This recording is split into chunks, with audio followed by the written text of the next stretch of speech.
ইসলামের বিরুদ্ধে কথা বলেছিল ফেরাউন, টিকতে পারে নাই। ইসলামের বিরুদ্ধে কথা বলেছিল নমরুদ, টিকতে পারে নাই।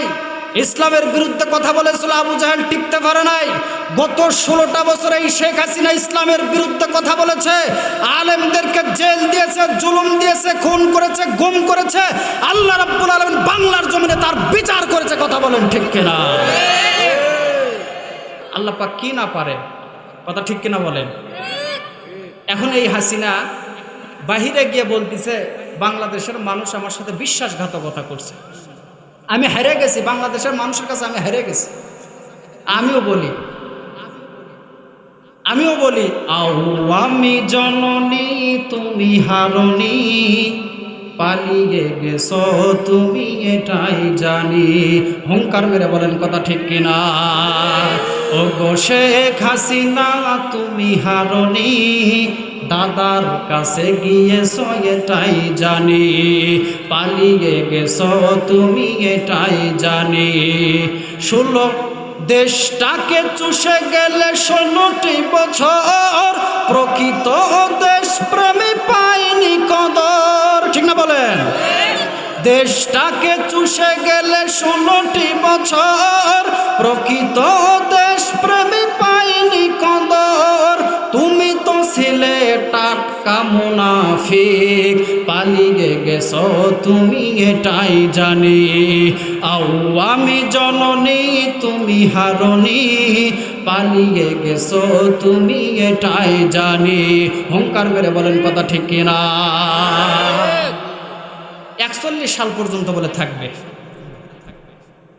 41 মিনিট আগেও জানে না যে আমার গদি ছেড়ে দেওয়া লাগবে। আচ্ছা, আপনারা কি মন খারাপ করতেছেন? সঠিক কথা বলা লাগবে না? 1 নম্বর কি হতে হবে? আল ইমামুল আদেল, ন্যায় পরায়ণ বাদশাহ। এই হাসিনা ম্যাডাম যদি ন্যায় পরায়ণের সাথে বাংলাদেশে কাজ করত, 100 বছর, 41 সাল কেন, 41,000 বছর পর্যন্ত জনগণ চাইতো। কথা বলেন না কেন? কিন্তু বাংলাদেশটা চুষে একদম শেষ করে ফেলেছে। এর কোনো মাফ নাই, এর কোনো ক্ষমা নাই। সবচাইতে মনে বেশি কষ্ট লাগে কোরআনের পাখি আল্লামা সাইদিকে 1 বছর নয়, 2 বছর নয়, 13টা বছর জেলখানায় রেখে তাকে খুন করে দুনিয়া থেকে বিদায় করে দিল। কথা বলেন ঠিক কিনা? আপনাদের কি মনে হয় সাইদি সাহেব মারা গেছে? কি মনে হয় মারা গেছে? আল্লামা সাইদি তুমি মরনি, মেরে ফেলা হয়েছে এটাই জানি। ঠিক কিনা জোরে বলেন কথা? আল্লামা সাইদি তুমি মরনি, মেরে ফেলা হয়েছে এটাই জানি। শহীদ হয়েছো তুমি এটাই জানি। কারাগারে কাটালে 13টি বছর, বাতিল কেঁপেছে তোমায় দেখে থর থর। তুমি যে ছিলে মোদের নয়ন মনি, শহীদ হয়েছো তুমি এটাই জানি। আল্লামা সাইদি তুমি মরনি, শহীদ হয়েছো তুমি এটাই জানি। দেখা তো হবে না আর এ জীবনে, দেখা হবে জান্নাত ফুল বাগানে। এই আশা কবুল করো গো দয়াময়, শহীদ হয়েছো তুমি এটাই জানি। আল্লামা সাইদি তুমি মরনি, শহীদ হয়েছো তুমি এটাই জানি।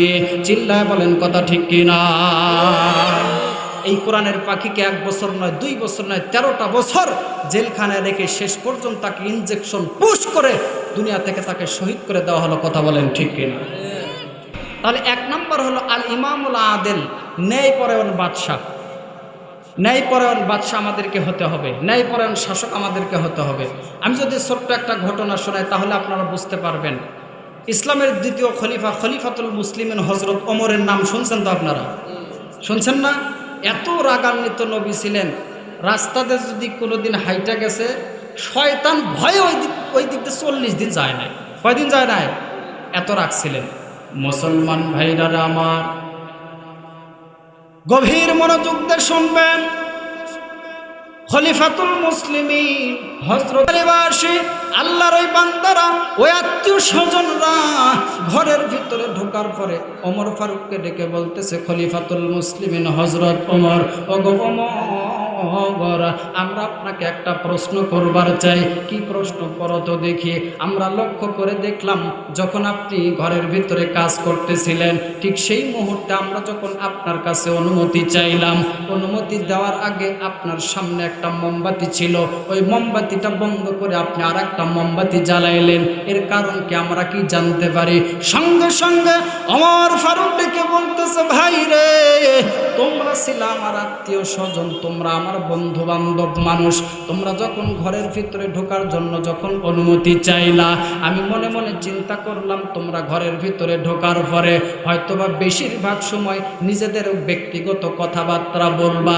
আমি মনে মনে চিন্তা করলাম যদি ব্যক্তিগত গল্পটা যদি আমাদের বেশি হয়ে যায়, আগে যে মোমবাতিটা জ্বালানো ছিল ওই মোমবাতিটা হলো রাষ্ট্রের টাকা কেনাই, রাষ্ট্রের টাকা দিয়ে কিনেছিলাম ওই মোমবাতি। আমি চিন্তা করলাম রাষ্ট্রের টাকা দিয়ে যে মোমবাতি আমি কিনেছি, রাষ্ট্রের টাকা দিয়ে যে মোমবাতিটা আমি জ্বালাচ্ছি, ওই মোমবাতি দিয়ে যদি আমরা যদি ব্যক্তিগত আলাপ করি তাহলে তো ওটা খেয়ানত হয়ে যাবে, আমানতের খেয়ানত হয়ে যাবে। ঠিক সেই মুহূর্তে আমি চিন্তা করলাম, এই চিন্তা ভাবনা করে রাষ্ট্রের টাকা দিয়ে যে মোমবাতিটা আমি কিনেছিলাম ওই মোমবাতি বন্ধ করে আমি নিজের টাকা দিয়ে যে মোমবাতি কিনেছিলাম ওই মোমবাতিতে আগুন ধরাইয়া তোমাদেরকে ঘরের ভিতরে ঢোকার অনুমতি দিয়েছি। মারহাবা বলে। কি নেতা ছিলেন দেখছেন? আর আমার দেশের কি অবস্থা, একটা পাতি নেতা, ছাতি নেতা, গ্রামের পুকুরও তাকে চেনে না। 1 কোটি 1.5 কোটি টাকার মামলা, দুর্নীতির মামলা, এরকম আছে না নাই? জোরে বলেন আছে না নাই? ওমর ফারুক অর্ধ পৃথিবীর খলিফা, তার হিসাব দেখছেন, তার চিন্তাধারা দেখছেন। আর আমাদের তো একটা মেম্বার, ওর বাপ রে বাপ, ওর সাথে কথাই বলা যায় না।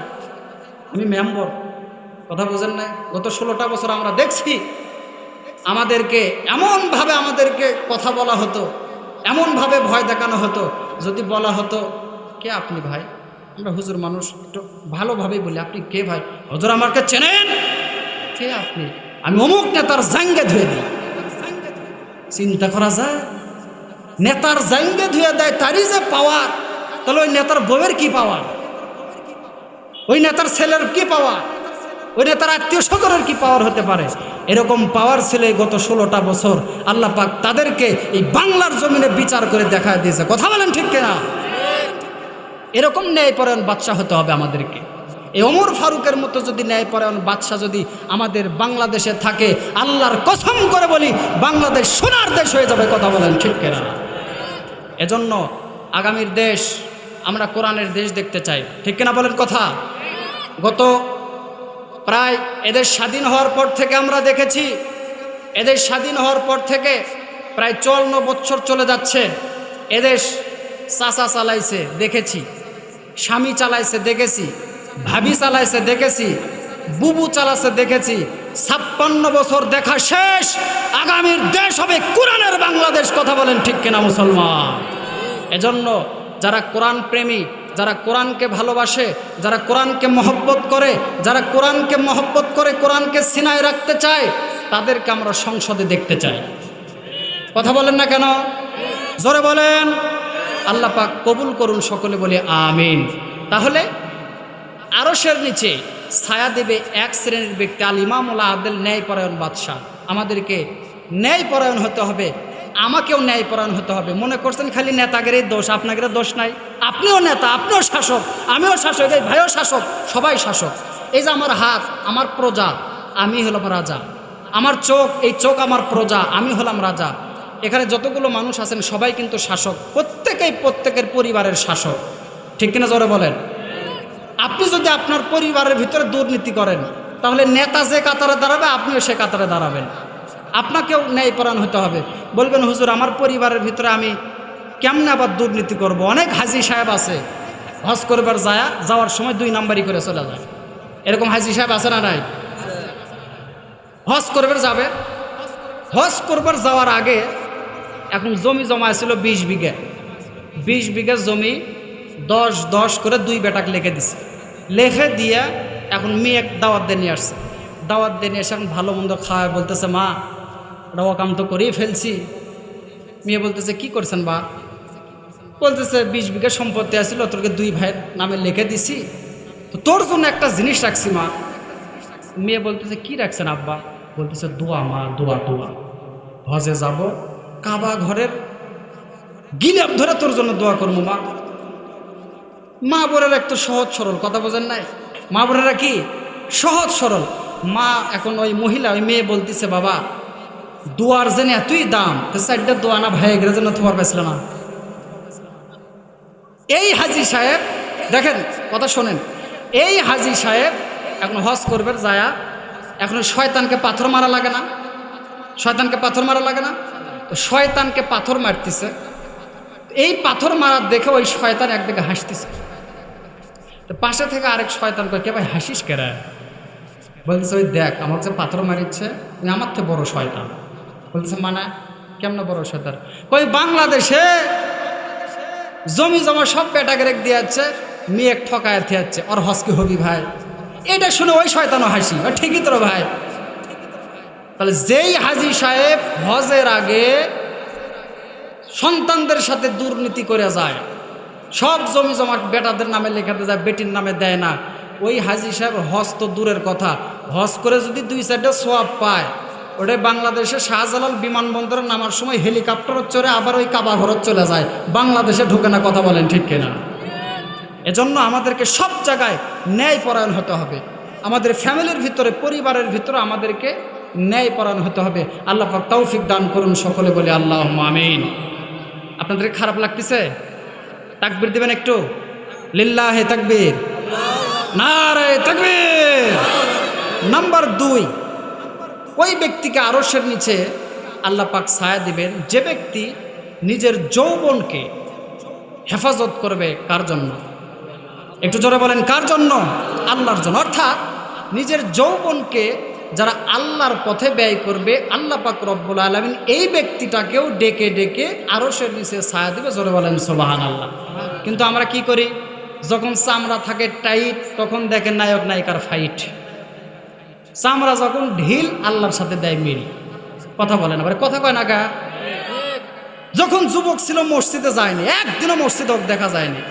এখন চামড়া হয়েছে ঢিল, বাড়িতে এখন ওই বুড়ি সারাদিন কানের কাছে ঘ্যাঁ ঘ্যাঁ করে। এখন ওই সিয়ের নেতা মসজিদের মধ্যে যা বসে আছে, আর ইমাম সাহেবের ভুল ধরে, মুয়াজ্জিনের ভুল ধরে, হুজুর এটা ময়লা ভরে আছে। এরকম বয়স্ক মানুষ মনে হয় নাই। আমাদেরকে কি করতে হবে? যৌবনকালকে হেফাজত করতে হবে। যৌবনকালে যে ব্যক্তি ইবাদত করতে পারবে, কিতাবের ভিতরে আসছে যৌবনকালে যার ইবাদতটা সুন্দর হবে, আল্লাহ পাক শৈশবকালের হিসাবও নেবেন না, বৃদ্ধকালের হিসাবও নেবেন না। আল্লাহ পাক যৌবনকালের ইবাদত দিয়েই তাকে জান্নাতে দিয়ে দেব। জোরে বলেন সুবহানাল্লাহ। আচ্ছা, কিছু বৃদ্ধ মানুষকে আপনারা দেখেন না, মসজিদে যাওয়ার আগে, ওযু শুরু করার আগে দেখবেন ডান হাত ধোয়ার কথা বাম হাত ধুচ্ছে, নাকের মধ্যে পানি না দিয়ে কুলি করতেছে। এরকম হয় না? এরকম হয়ে যায়। তার মানে শৈশবকালের হিসাবও বাদ, বৃদ্ধকালের হিসাবও বাদ। আল্লাহ পাক যৌবনকালের হিসাব দিয়ে মানুষকে জান্নাতে দিবে। কিন্তু বর্তমান যুব সমাজের অবস্থা কি ভালো? একদম ভালো না। যুব সমাজের অবস্থা একদম খারাপ। সারাদিন মোবাইল চালায়, ফেসবুক, মেসেঞ্জার, প্রেম প্রীতি, অশ্লীল কাজকর্ম নিয়ে যুবক ভাইরা সবসময় থাকে। ঠিক কিনা জোরে বলেন কথা? এজন্য যুবক ভাইদেরকে আমি পায়ে হাত রেখে বলবো, ভাই এই যৌবনকালটা অনেক দামি, যৌবনকালটা অনেক সম্মানী, যৌবনকালটা অনেক গুরুত্বপূর্ণ একটা সময়। যৌবনকালকে হেফাজত করে যৌবনকালটা আল্লাহকে দিয়ে তুমি তোমার জান্নাতের দরজাটা খুলে নাও। আল্লাহ পাক তৌফিক দান করুন, সকলে বলে আমিন। নাম্বার 3 হলো ওই ব্যক্তি যার মন, যার দিল, যার অন্তর সব সময় মসজিদের সঙ্গে লটকানো থাকে। জোরে বলেন মারহাবা। আচ্ছা বলেন তো দেখি, মসজিদের সাথে দিল অন্তর লেগে থাকার উদ্দেশ্য হলো কি? আপনি সারাদিন যদি মসজিদের জিকির করেন, নামাজে গেলেন না, তাহলে কি এটা কি হবে? মসজিদে আপনার দিল অন্তর লাগিয়ে থাকার অর্থ এটাই যে আপনি সবসময় মসজিদে যাবেন। ফজরের নামাজ পড়ে বাসায় আসছেন, আবার মন চাচ্ছে কখন জোহরের আজান দিবে, জোহরের নামাজ পড়ছেন, আবার কখন মন চাচ্ছে একটু আসরে আজান দিবে, মসজিদে যাব। এরকম করে করে মসজিদে নামাজ পড়তে হবে। মসজিদে গিয়ে জামাতের সাথে নামাজ পড়লে তখন বোঝা যাবে আপনার অন্তরটা মসজিদের সাথে লটকানো। মসজিদে না যেতে আপনি যদি করেন মসজিদ মসজিদ মসজিদ, এই হয় মসজিদ, তাহলে আপনার অন্তর কি মসজিদের সাথে লাগানো থাকলো? জিকির করলে তো হবে না, সশরীরে মসজিদে গিয়ে নামাজ পড়ে তখন সেই হবে।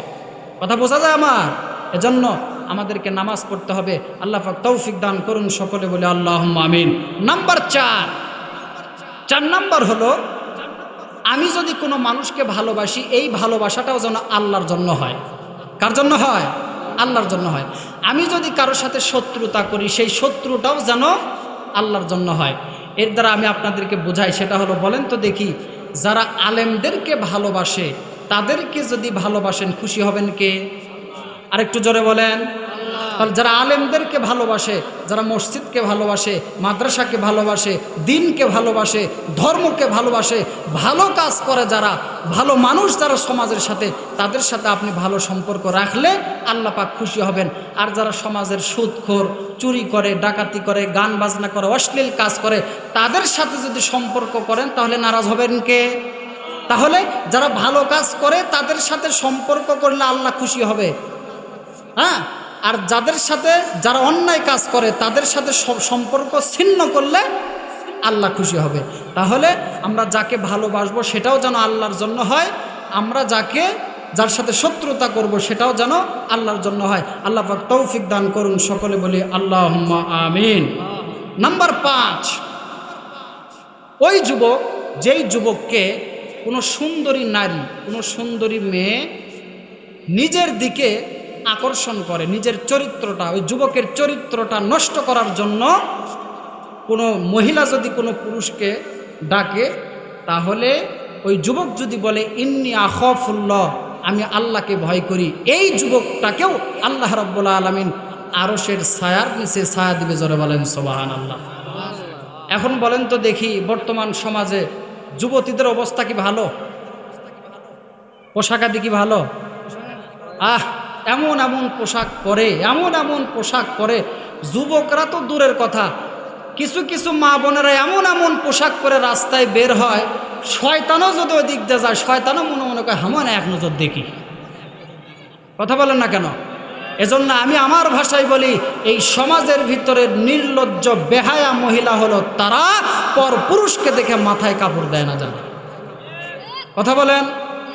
যেই মেয়েটার রাস্তাঘাটে মাথায় কাপড় নাই, বুঝতে হবে সেই মেয়েটার লজ্জা শরম নাই, বুঝতে হবে সেই মেয়েটার লজ্জা শরম নাই। যেই মেয়েটা রাস্তাঘাটে মাথায় কাপড় নাই, বুঝতে হবে সেই মেয়েটার লজ্জা শরম নাই, বুঝতে হবে সেই মেয়েটার লজ্জা শরম নাই। কিছু কিছু কিছু মেয়ে আছে রাস্তাঘাটে, কিছু কিছু মেয়ে আছে রাস্তাঘাটে নিজের দেহকে দেখায়, আছে না? কিছু কিছু মেয়ে, কিছু কিছু নারী নিজের দেহ বাজারেও দেখায়। লজ্জা না থাকিলে কি আর লজ্জা দেয়া যায়, লজ্জা না থাকিলে কি আর লজ্জা দেয়া যায়। কিছু মেয়ে ঠোঁটে মুখে লাগায় কত রং, রাস্তাঘাটে বাসে উঠে দেখায় কত ঢং। কথা বলেন। কিছু মেয়ে ঠোঁটে মুখে লাগায় কত রং, রাস্তাঘাটে বাসে উঠে দেখায় কত ঢং। এসব দেখে যুবকেরা আর চোখে তাকায়, এসব দেখে যুবকেরা বারবার তাকায়। লজ্জা না থাকিলে কি আর লজ্জা দেয়া যায়, লজ্জা না থাকিলে কি আর লজ্জা দেয়া যায়। যেই মেয়েটার রাস্তাঘাটে মাথায় কাপড় নাই, বুঝতে হবে সেই মেয়েটার লজ্জা শরম নাই, বুঝতে হবে সেই মেয়েটার লজ্জা শরম নাই। যেই মেয়েটা জামা পরে পাখি কিরণ মালা, মরার পরে বুঝবা তুমি মালার কত জ্বালা। যেই মেয়েটা পোশাক পরে পাখি কিরণ মালা, মরার পরে বুঝবা তুমি মালার কি যে জ্বালা। সেদিন শুধু কাঁদবে তুমি, সেদিন শুধু কাঁদবে তুমি, করিবে হায় হায়। লজ্জা না থাকিলে কি আর লজ্জা দেয়া যায়, লজ্জা না থাকিলে কি আর লজ্জা দেওয়া যায়। ঠিক কিনা জোরে বলেন কথা। এজন্য মা বোনদেরকে সুন্দর পোশাক পরতে হবে, পোশাকটা মার্জিত হতে হবে। আল্লাহ পাক মা বোনদেরকে পর্দাশীল হওয়ার মতো তৌফিক দান করুন, সকলে বলে আল্লাহুম্মা আমিন। নাম্বার 6, কোনো ব্যক্তি মানুষকে দান করবে এমতো অবস্থায় যে তার ডান হাত দান করবে, বাম হাতও জানবে না, বাম হাত দান করবে, ডান হাতও জানবে না। এখন বর্তমানে কিছু কিছু মানুষ পাওয়া যায়, ও তাকবীর না দিলে, লিল্লাহে তাকবীর স্লোগান না দিলে ওর মনই ভরে না। এরকম মানুষ আছে না? কিন্তু দান করতে হবে কাকে খুশি করার জন্য? আল্লাহকে খুশি করার জন্য। আপনি ডান হাত দিয়ে দান করবেন, বাম হাতও যেন না জানে, এরকম ইখলাস নিয়ে আমাদেরকে দান করতে হবে। নাম্বার 7 হলো ওই ব্যক্তি, যে ব্যক্তি আল্লাহর ভয়ে নীরবে একা একা কান্না করবে। এখন অনেক মানুষ চিন্তা করতে, হ হুজুর বাপ মরে যায় তাই কান্দি না, আর আল্লাহর ভয়ে কান্দব। এরকম মানুষ আছে না? কান্নাটা তো আপনার তখনই বের হবে যখন ভয় থাকবে অন্তরের ভিতরে। কার? একটু জোরে বলেন কার? আল্লাহর ভয় যখন আপনার মনের ভিতরে থাকবে, তখন অটোমেটিক আল্লাহর ভয়ে নামাজে বসে মোনাজাত ধরলেই আপনার কান্না চলে আসবে। আল্লাহ পাক আমাদেরকে এই সকলকে এই 7 শ্রেণীর মধ্যে থাকার মতো তৌফিক দান করুন। সকলে বলি আল্লাহুম্মা আমিন। আজকে মাহফিলটা গোরস্থানের, কবরস্থানের মাহফিল, ঠিক কিনা বলেন কথা? তাহলে কথা বলার দরকার কবরস্থানেরই, ঠিক না? জোরে বলেন। এখন এই 7 শ্রেণীর মধ্যে যদি আমরা না থাকি, তাহলে আমাদের জায়গা হবে কোথায়? একটু জোরে বলেন কোথায়? জাহান্নামে আমাদেরকে জায়গা হবে। মুসলমান ভাইরা আমার, আর কোনো দিক খেয়াল করবেন না, গভীর মনোযোগ দিয়ে শুনবেন। আমি যেই কথাগুলো বলবো কথাটা শোনার চেষ্টা করবেন। কাটাখালীবাসী একটু মনোযোগ দিয়ে শুনেন। এই যে মাহফিলে আমরা আসছি, মাহফিল থেকে বিদায় নিয়ে যেতে পারবো, বাসায় যেতে পারবো, এইরকম গ্যারান্টি দিতে পারবেন কে কে? হাত তোলেন তো।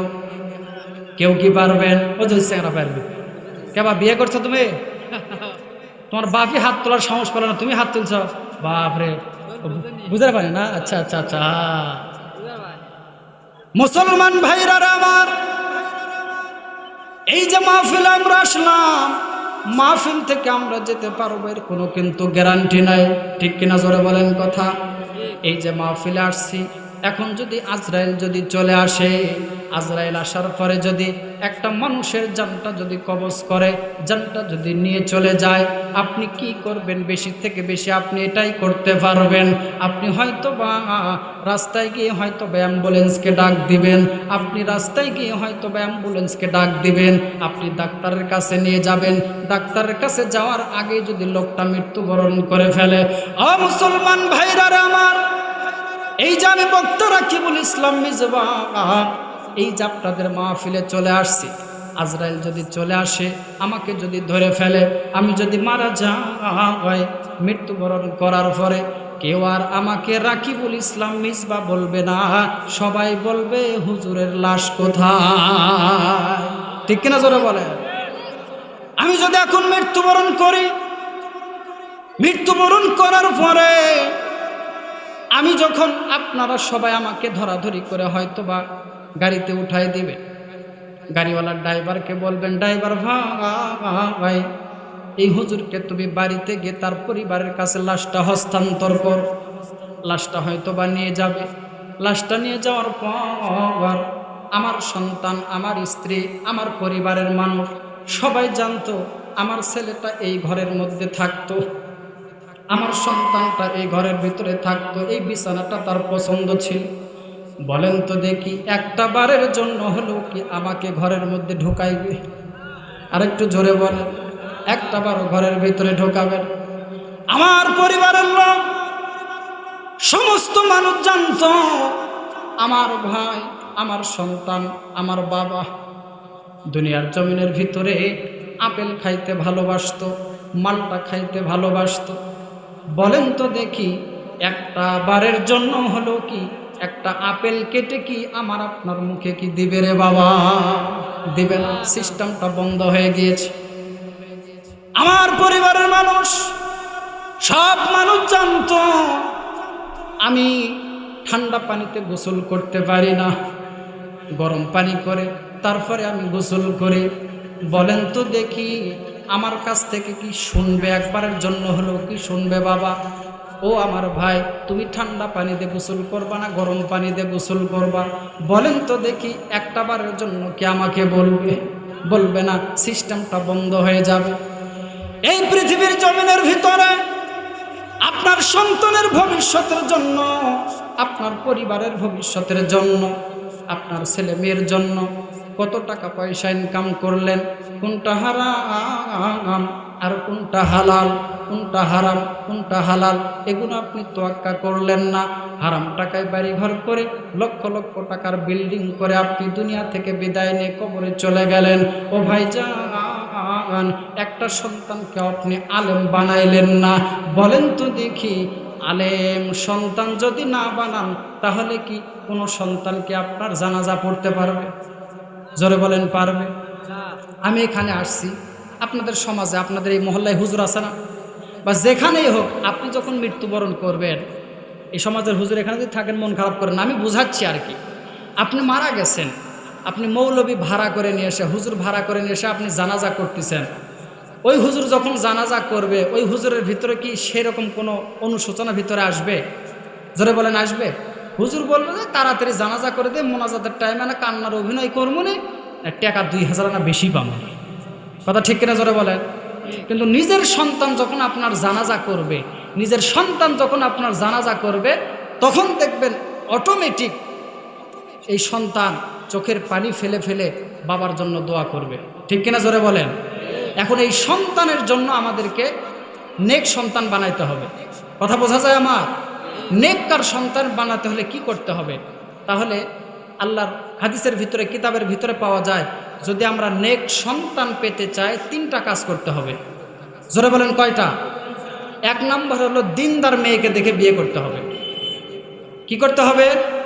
দিনদার মেয়েকে দেখে বিয়ে করতে হবে। বলেন তো দেখি, এখন আমাদের বিয়ে কি দিনদার মেয়ে দেখে হয় না চেহারা দেখে হয়? যার চেহারা সুন্দর আর ভিজিটিভ পাওয়া যায়, আর সিরিয়ালি পাওয়া যায়। কথা বোঝা যায় আমার? নদীর পানি ঘোলা হলেও ভালো। ঠিক কিনা? জোরে কোন কথা? এই যে পরকিয়া যারা করে, একটাও কালে নিল, একটাও নাক দিয়ে চিকেন পরে না, সব সুন্দর গুলো পরকিয়া করে। কথা কন একেবারে, যত ভেজাল অর্গের ভিতরে। কারণ সুন্দরী মেয়েদের পিছনে তো যুবকরা ঘুর ঘুর করে। এখন মা বোনরা যেগুলো সুন্দরী মা বোন এখানে আসছেন, মন খারাপ করেন না মা। সবাই যে এরকম তা কিন্তু এমন নয়, কিন্তু বেশিরভাগ কিন্তু এমনটাই হয়। বেশিরভাগ এমনটাই হয় না? বেশিরভাগ এমনটাই হয়। এজন্য আমাদের মা বোনদেরকে আল্লাহ পাক সহি বুঝদান করুন, সকলে বলে আমিন। তাহলে আমাদের সন্তানকে যখন বিয়ে করাবো, তাহলে 3টা জিনিস না, সন্তানদেরকে নেককার সন্তান বানাইতে হলে 3টা কাজ করতে হবে। 1 নম্বর হলে নেককার মেয়েকে দেখে বিয়ে করতে হবে। নেককার মেয়ে দেখে যদি আপনি বিয়ে না করেন, তাহলে কিন্তু সংসারের মতো ঝামেলা আছে। ঝামেলা হবে কি হবে না? আপনি বলবেন ডান দিকে যাও, বউ তুমি ডান দিকে যাও, এদিকে তাকাচ্ছেন, এদিকে না তাকাতে দেখলে বাম দিকে 2 হাত যা বসে আছে। কারণ কি? চেহারা দেখে বিয়ে করছেন, দিনদারিত্ব দেখে তো বিয়ে করেন নাই। কথা বোঝা যায় না আমার? চেহারাও দেখবেন, আবার সেই মেয়ের থেকে দিন ধর্মেরও কাজ করে নেবেন, বিষয়টা এমন হয় না। কথা বোঝা যায়? এজন্য দিনকে প্রাধান্য দিতে হবে। যেই মেয়ের ভিতরে দিন আছে, সেই মেয়ে চেহারা একটু সুন্দর, একটু যদি কমও হয়, তারপরেও কোনো সমস্যা নাই। এজন্য দিনদার মেয়েকে দেখে বিয়ে করতে হবে। তাহলে দিনদার মেয়ের পেট থেকে দিনদার সন্তান বের হবে। কথা বলেন ঠিক কিনা? নেককার সন্তান পেতে হলে আমাদেরকে কি করতে হবে? দিনদার মেয়েকে দেখে বিয়ে করতে হবে। নাম্বার 2 হলো, যেই সন্তানটা হবে, এই সন্তানের সুন্দর একটা নাম রাখতে হবে। কি নাম রাখতে হবে? সুন্দর নাম রাখতে হবে। নাম এমন নাম রাখছে টং টং শাহ, ঢং ঢং শাহ। নাম রাখছে টাটা, বড় হা বাবা কয় তোমার মাথা কর্ম ফুটা। সুন্দর নাম রাখেন, নামের একটা প্রভাব আছে। নামের কি আছে? নামের একটা প্রভাব আছে। সুন্দর নাম রাখবেন, আপনার সন্তানটাও সুন্দর করে দিবে কে? আপনার সন্তানকে ভালো করে দিবে কে? হ্যাঁ। এবং এই সন্তানকে দ্বীনের শিক্ষা দিবেন, ইসলামের শিক্ষা দিবেন, কোরআন শিক্ষা দিবেন। আপনার সন্তানের ভিতরে যদি কোরআন শিক্ষা থাকে, তাহলে এই সন্তান কোনোদিন দুর্নীতি করবে না, এই সন্তান কোনোদিন সুদ খাবে না, এই সন্তান কোনোদিন ঘুষ খাবে না। এই সন্তানকে হেফাজত করবেন কে? যারা বলেন হেফাজত করবেন কে? এই সন্তান যখন আপনার জানাজা পড়াবে, তখন এই সন্তান চোখের পানি ফেলে আল্লাহর কাছে দোয়া করবে, আল্লাহ আমার মা আমার বাবা মাথার ঘাম পায়ে ফেলে আমাকে আলেম বানাইছে, আমাকে হাফেজ বানাইছে, আমাকে দিন শিখাইছে, আমাকে কোরআন শিখাইছে, আমাকে হাদিস শিখাইছে। ও আল্লাহ, আজকে তোমার জন্য দোয়া কর, আজকে তোমার কাছে দোয়া করতেছি আল্লাহ, আমার পিতামাতার কবরটাকে তুমি জান্নাতের বাগান বানায় দাও। এই দোয়াটা করতে দেরি আল্লাহ দোয়া কবুল করতে দেরি করবে না। জোরে বলেন আল্লাহু আকবার। আর সন্তানের নাম এমন রাখছেন, বিয়ে করার টাইমে তো বিয়ে করছেন এমন এক মেয়ে যেটা নামাজ কালাম কিছুই পড়ে না, এমন একটা মেয়েকে বিয়ে করছেন। আচ্ছা বলেন তো দেখি, জর্দার ফ্যাক্টরি থেকে কোনোদিন মদ বের হয়?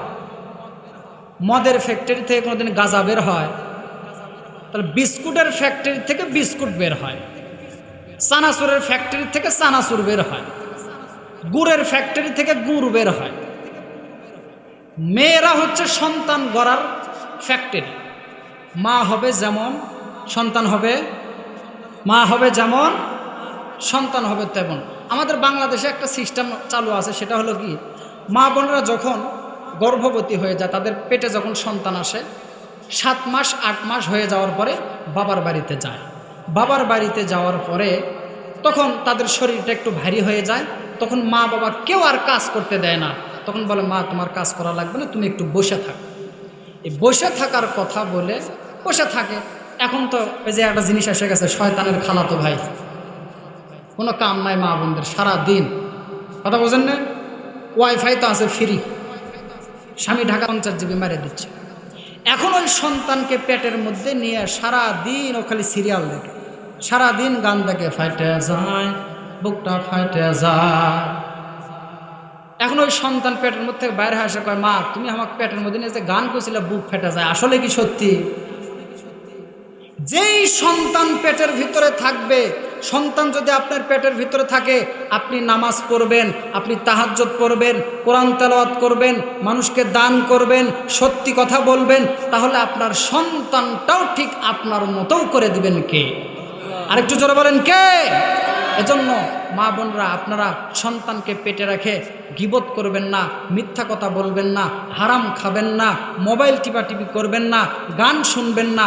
গান শোনার কারণে এখন দেখা যায় এই যে ছোট ছোট বাচ্চা পান, দেখবেন যে অল্প ছোট ছোট বাচ্চা দুনিয়াতে আসার পর দেখবেন কান্না করতেছে, মোবাইল যে হাতত দেয় কান্না অফ। কারণ কি জানেন? ওই যে পেটের মধ্যে নিয়ে যার মা মোবাইল টিপছিল। কথা বোঝেন না আমার? এজন্য আপনার সন্তানকে যদি দিনদার মুত্তাকিন আল্লাহওয়ালা বানাইতে চান, সন্তানকে পেটে রাইখা আপনি কোরআন তেলাওয়াত করবেন, ওই সন্তানকে আল্লাহ পাক কোরআনের হাফেজ বানায় দিবে। জোরে বলেন আল্লাহু আকবার। এজন্য আমাদের দিনদার মেয়েকে বিয়ে করতে হবে। আল্লাহ পাক সবাইকে তৌফিক দান করুন, সকলে বলি আল্লাহুম্মা আমিন। তাহলে আমি বলতেছিলাম যে সন্তানকে যদি আলেম বানান, তাহলে জানাজা করবে, দরদি থাকবে আলাদা। আর যখন ভাড়াটে মৌলবি নিয়ে এসে আপনি জানাজা করবেন, তখন কিন্তু ওইরকম জানাজা হবে না। আল্লাহ পাক আমাদের প্রত্যেকের সন্তানকে হক্কানে আলেম ও রব্বানী হিসেবে কবুল করে নিন, সকলে বলি আল্লাহুম্মা আমিন। আচ্ছা, মনে করেন এই যে এখানে যতগুলো মানুষ আছেন, আগামীকাল সকালে আপনি মেয়ের বাড়িতে গেছেন বেড়াইতে, মেয়ের বাড়িতে বেড়াতে গেছেন। এখন জামাই চিন্তা করতেছে, আমার শ্বশুর 1.5 বছর পর আসছে, তাকে কি খারাপ খাওয়ানো যায় না? ভালো মন্দই খাওয়ায়। সারেকান্দি যায়া গরুর গোস্ত, হাঁসের গোস্ত, মুরগির গোস্ত, ব্রয়লার, বড় মাছ, ছোট মাছ, মাঝারি মাছ, শাক সবজি সব কিছু নিয়ে আসছে। নিয়ে এসে সুন্দর করে রান্না করে শ্বশুরকে খাবার দিছে। এখন এই শ্বশুর মশাই মেয়ের বাড়িতে যাওয়ার আগে সকালবেলা কাঁচা মরিচ দিয়ে পেঁয়াজ দিয়ে 2 প্লেট পান্তা খাইছে। পান্তা খায়া জামাইয়ের বাড়িতে গেছে। জামাইয়ের বাড়িতে যা দুপুরে ভাত খাওয়ার পরে একটা ঢেকুস ওঠে না বাবা? ঢেকুস যখন উঠছে, ওই ঢেকুসের সাথে বলেন তো কোন গ্যাসটা বের হয়? সকালে যেটা খাচ্ছেন ওটা বের হয় না? তাহলে এতগুলো খাবার আপনি জামাইয়ের খেলেন, লস হয়ে গেল না এগুলো? এর দ্বারা আমি আপনাকে এটাই বোঝাতে চাচ্ছি, সেটা হলো আপনি সকালবেলা পান্তা খেয়ে গেছেন, দুপুরে আপনি যত ভালোই খাবার খান না কেন, সকালের গ্যাসটাই কিন্তু আপনার পেটের ভেতর থেকে বের হবে। ঠিক সেরকমভাবে আপনার সন্তানকে আপনি ডাক্তার বানান, মাস্টার বানান, অফিসার বানান, যেটাই বানান না কেন, আপনার সন্তানকে যদি ছোটোবেলায় কোরআনের শিক্ষাটা দিতে পারেন, ও বড় অফিসার হওয়ার পরেও সুদ খাইতে গিয়ে, ঘুষ খাইতে গিয়ে, দুর্নীতি করতে গিয়ে যখনই দুর্নীতি করতে যাবে তখনই ছোটবেলার কোরআন শিক্ষার কথা তার মনে পড়ে যাবে। জোরে বলেন আল্লাহু আকবার। কথা বোঝা যায় মা? এজন্য সন্তানকে এখন বলবো হুজুর সন্তানকে আলেম বানাতেই হবে। আলেম যে বানাতে হবে বিষয়টা এমন না। এই যে আমি এখানে কথা বলতেছি, কথা বলতে বলতে এখনই যদি আমি এখানে যে স্টক করে যদি পড়ে যাই, তাহলে আপনি কি হুজুরের কাছে নিয়ে যাবেন না ডাক্তারের কাছে নিয়ে যাবেন? হুজুর যদি সূরা বাকারা করে হু দেয়, কোনো কাম হবে? কোনো কাজ হবে না, কারণ এখন ডাক্তারের প্রয়োজন। তাহলে এই পৃথিবীতে ডাক্তারেরও দরকার, মাস্টারেরও দরকার, ইঞ্জিনিয়ারেরও দরকার, জজের দরকার, উকিলের দরকার, ব্যারিস্টারের দরকার, জেলের দরকার, তাঁতির দরকার, সব কিছুর দরকার। কিন্তু যেই শিক্ষায় আপনি শিক্ষা দেন না কেন, কিন্তু শুরুতে আপনাকে কোরআন শিক্ষাটা দিতে হবে। যদি কোরআন শিক্ষাটা আপনি দিতে পারেন, তাহলে এই সন্তান বড় হয়ে কোনোদিন দুর্নীতি করবে না। জোরে বলেন কথা ঠিক কিনা? এজন্য আমাদের সন্তানকে আমরা কোরআনের শিক্ষাটা দিতে রাজি আছি তো? কারা কারা রাজি আছেন দেখি হাত তুলেন দেখি। লিল্লাহে তাকবীর, নারায়ে তাকবীর। আল্লাহ পাক সবাইকে, সবার সন্তানকে সুশিক্ষায়, ইসলামের শিক্ষায়, কোরআনের শিক্ষা দেওয়ার মতো তৌফিক দান করুন। সকলে বলি আল্লাহুম্মা আমিন। মুসলমান ভাইরা আমার, যে কথা বলতেছিলাম, আপনার সন্তান যদি আলেম হয়, আপনার সন্তান জানাজা পড়বে, কত মহব্বত, কত ভালোবাসা নিয়ে জানাজা পড়বে। ও কাটাখালীবাসী, আপনাদেরকে একটা কথা বলি, সেই কথাটা হলো, আপনি দুনিয়ার জমিনের ভিতরে অনেক টাকা পয়সা ইনকাম করলেন। এত টাকা পয়সা ইনকাম করার পরেও যখন আপনি দুনিয়া থেকে বিদায় নিয়ে কবরে চলে গেলেন, দুনিয়া থেকে বিদায় নিয়ে যখন কবরে চলে যাবেন, যখন আপনার মৃত্যু হয়ে যাবে, কেউ যাবে বাঁশ কাটতে, কেউ যাবে কবর খুঁড়তে, কেউ যাবে কাপড় আনতে, সবার শুধু একটা আওয়াজ, যত দ্রুত সম্ভব তাকে দুনিয়া থেকে কবরে পাঠায় দেওয়া হোক। আপনার সন্তান ঢাকায় আছে, ওই সন্তানটা ঢাকায় থেকে আসতেছে, বারবার ফোন দিচ্ছে, বাবা তাড়াতাড়ি চলে আসো, তুমি যত তাড়াতাড়ি আসবা তত তাড়াতাড়ি জানাজা হবে, তোমার অপেক্ষায় আমরা জানাজা দেরি করে রাখছি, অতি তাড়াতাড়ি চলে আসো, জানাজা হবে, তোমার বাবাকে, তোমার সন্তানকে, তোমার ভাইকে কবরস্থ করা হবে। তার মানে বোঝা যায় সমস্ত মানুষের একটাই চিন্তা, সমস্ত মানুষের একটা ফিকির, যত তাড়াতাড়ি সম্ভব তাকে দাফন দেওয়া যায়, যত তাড়াতাড়ি সম্ভব তাকে কাফন দেওয়া যায়, যত তাড়াতাড়ি সম্ভব তাকে দুনিয়া থেকে বিদায় করে দেওয়া যায়। কাটাখালীবাসী মনোযোগ দিয়ে শোনার চেষ্টা করেন। এই যে আপনি দুনিয়া থেকে বিদায় নিয়ে কবরে চলে গেলেন, কবরে যাওয়ার পরে ওই কবরের ভিতরে যখন আপনি ঢুকবেন, কবরের ভিতরে ঢোকার পরে আপনাকে মাটি দিয়ে 40 কদম মানুষ যখন সরে যাবে, তখন আপনাকে প্রশ্ন করা হবে, মান রব্বুকা, তোমার রবকে, মান নাবিউকা, তোমার নবীকে, অমার দিনুকা, তোমার দিনকে, তুমি কোন ধর্মে বসবাস করতা, তোমার দিন ধর্ম কি ছিল, তুমি মুসলমান ছিলা, তুমি হিন্দু ছিলা নাকি ইহুদি ছিলা, কি ছিলা? তাড়াতাড়ি করে উত্তর দাও। যে ব্যক্তি নামাজ পড়বে, যে ব্যক্তি হজ করবে, যে ব্যক্তি দান করবে, যে ব্যক্তি সাদকা করবে, ইসলামের সমস্ত হুকুম আহকাম যে সমস্ত ব্যক্তিরা মেনে মানতে পারবে, যারা সুন্দরভাবে চলবে, ইসলাম যেভাবে চলতে বলছে এরকম ভাবে যারা চলবে, মান রব্বুকা, তোমার রবকে, বলতে দেরি সঙ্গে সঙ্গে বলবে আমার রব আল্লাহ। আমার নাবুকা, তোমার নবী কে ছিল, সঙ্গে সঙ্গে বলবে আমার নবী ছিল মুহাম্মদ সাল্লাল্লাহু, জোরে বলেন মুহাম্মদ সাল্লাল্লাহু আলাইহি ওয়াসাল্লাম। তার ছবি দেখানো হবে, সঙ্গে সঙ্গে বলবে ওটা ছিল আমার নবী।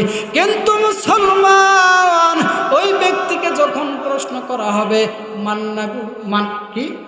মান রব্বুকা, তোমার রবকে, মান নাবিউকা, তোমার নবীকে, মান দিনুকা, তোমার দিনকে, এই 3টা প্রশ্নের উত্তর তারাই দিতে পারবে যারা নামাজ পড়তো, কোরআন তেলাওয়াত করতো, শরীয়তের হুকুম আহকাম মানতো। পারবে না কারা? যারা নামাজ পড়বে না, সুদ খেয়েছে, ঘুষ খেয়েছে, চুরি করেছে, ডাকাতি করেছে, জেনা করেছে, বেপরদায় চলেছে, মানুষকে ঠকাইছে, এই সমস্ত কাজ যারা করবে তারা কিন্তু প্রশ্নের উত্তর দিতে পারবে না।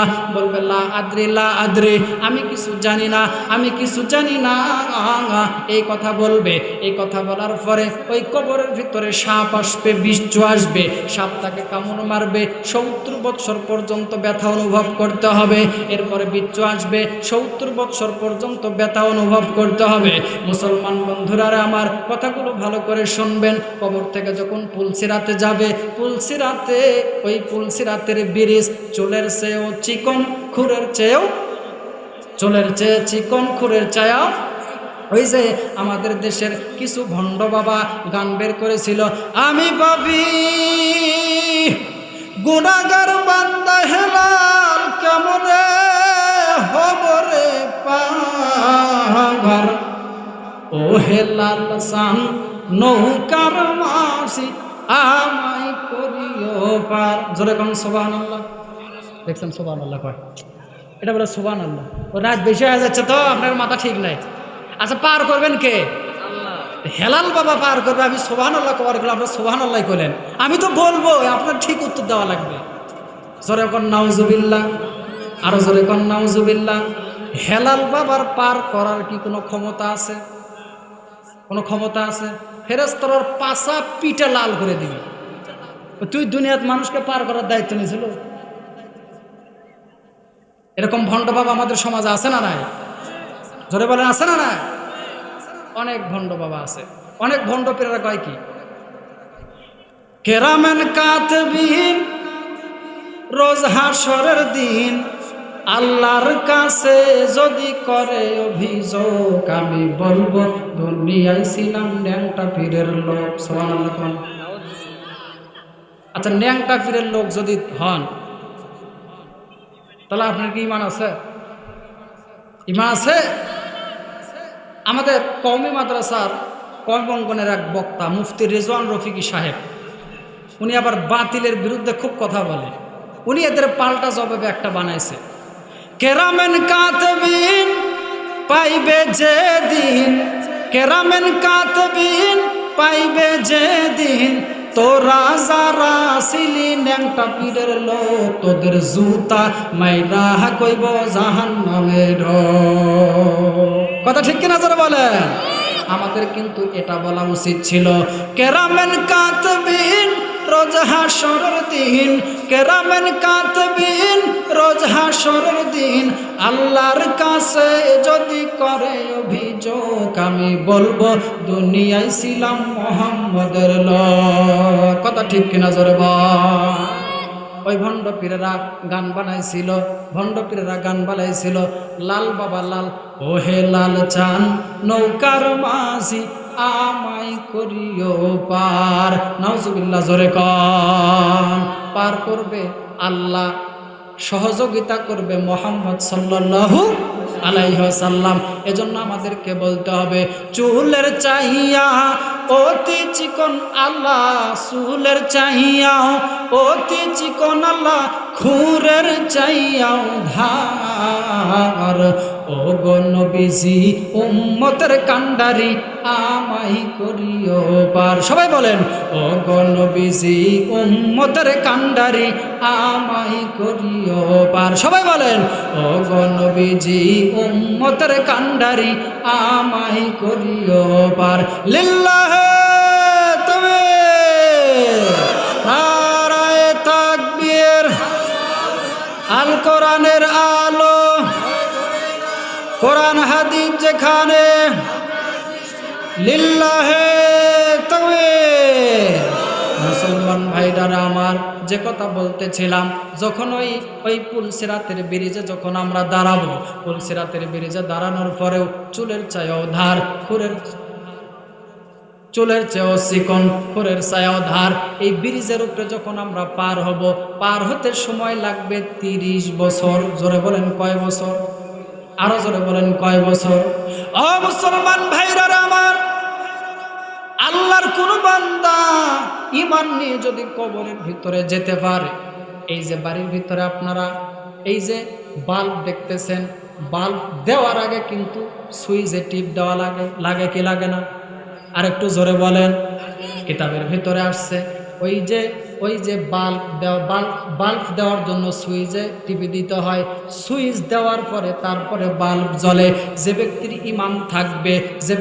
ঈমান থাকবে ওই ব্যক্তি ব্রিজের উপরে পাও দেওয়ার সঙ্গে সঙ্গে 30 বছরের রাস্তা পার করে দিবেন কে? আর যারা হেলাল বাবার কথা বলবেন, পা দিতে দেরি কাইটা নিচে পড়ে যাবেন। আর নিচে সাপ বিচ্ছুর জায়গা, নিচে জাহান্নাম। এই জাহান্নামের ভিতরে আপনাকে ফেরেশতারা পিটাবে আর কবে তোর হেলাল সান কুটি রে বা ডাক দিত, সাথে না কথা আছে। কি একটা অবস্থা আমাদের সমাজ। আল্লাহ পাক এই জাতিকে হেদায়েত দান করুন, সকলে বলে আল্লাহুম্মা আমিন। মুসলমান ভাইরা আমার, এরপরে যখন আমরা হাসরের ময়দানে চলে যাব, খারাপ লাগতেছে আপনাদের? চলবে চলবে চলবে। এরপরে যখন আমরা হাসরের ময়দানে চলে যাব, হাসরের ময়দানে যাওয়ার পর এই যে মাটিটা দেখতে পাচ্ছেন, হাসরের ময়দানের মাটি হবে তামার মতো পুরে ছারখার হয়ে যাবে, পুরে তামার মতো হয়ে যাবে। মুসলমান ভাইরা আমার, এখানে যারা শিক্ষিত মানুষ আছেন তারা বলতে পারবেন, এই যে মাথার উপরে যে সূর্যটা দেখতে পাচ্ছেন, এই সূর্য কিন্তু কোটি কোটি মাইল দূরে, ঠিক কিনা জোরে বলেন? এই সূর্য যখন আমাদেরকে তাপ দেয় তখন কিন্তু আমরা সহ্য করতে পারি না, থাকতে পারি না। যখন কোনো মানুষ এই যে কৃষিকাজ যারা করে, যারা ধানের কাজ করে, অনেক সময় দেখা যায় মাথার উপরে ছাতা ধরে কাজ করে, ওই অনেক সময় দেখা যায় ছাতা গরম হয়ে যায়, শরীরটা গরম হয়ে যায়। কিছু আমার চালাক বাবাজিরা আছে, ওই ছাতাটা পানির মধ্যে নিয়ে যা ভিজে আবার মাথার ধরে, যাতে একটু মজা পাওয়া যায়, ঠিক কিনা জোরে বলেন? ওই ছাতাটা মাথায় ধরে যাতে একটু আরাম পাওয়া যায়, যাতে একটু মজা পাওয়া যায়। তাহলে লক্ষ লক্ষ কোটি কোটি মাইল দূরে সূর্য, ওই সূর্য যদি একটু তাপ দেয়, ছাতা মাথায় ধরি কাজ হয় না, ছাতা ভিজাইয়া তারপরে মাথায় ধরি, আবার ভিজাইয়া মাথায় ধরি। কিতাবের ভিতরে আসছে ওই হাসরের ময়দানে এই সূর্যটা মাথার উপরে আসবে, মাথার উপরে এসে যখন তাপ দিতে থাকবে, মাথার খুফরি কোথায় উড়ে চলে যাবে, মাথার মগজগুলো টকবক করে জমিনে পড়ে যাবে। জোরে কর নাউজুবিল্লাহ। মুসলমান ভাইরা আমার, একটু গভীর মনোযোগ দিয়ে শোনেন। ওই হাসরের ময়দানে যখন উপস্থিত হব, দুনিয়ার 50,000 বৎসর মিলে হাসরের একদিন। জোরে বলেন কয়দিন? আরো জোরে বলেন কয়দিন? দুনিয়ার 50,000 বছর মিলে দুনিয়া হাসরের হবে একদিন।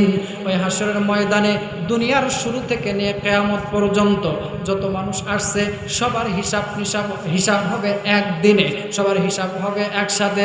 ভাইজান, একটু গভীর মনোযোগ দিয়ে শোনার চেষ্টা করবেন। তখন কি করবে? সমস্ত মানুষ যখন হাসরের ময়দানে দাঁড়িয়ে যাবে, সমস্ত মানুষ যখন হাসরের ময়দানে একত্রিত হয়ে যাবে, মানুষের মাথার উপরে যখন মাথার উপরে এসে যখন সূর্য তাপ দিতে থাকবে, ঠিক সেই মুহূর্তে মানুষের শরীর ঘামতে থাকবে, মানুষের শরীর ঘেমে যাবে, ঘেমে ঘেমে পানি বের হবে। কিছু কিছু মানুষ থাকবে তাদের শরীরের ঘামের পানিতে কারো পানি হবে হাঁটু পর্যন্ত, কারো পানি হবে কোমর পর্যন্ত, কারো পানি হবে বুক পর্যন্ত, কারো পানি হবে নাক পর্যন্ত, কেউ বা আবার নিজের শরীরের ঘামের পানিতেই হাবুডুবু খাবে। মুসলমান ভাইরা আমার, ওই হাসরের ময়দানে যখন এই সূর্যটা যখন মাথার উপরে সে তাপ দিতে থাকবে, তখন আমরা সহ্য করতে পারবো না, বরদাস্ত করতে পারবো না।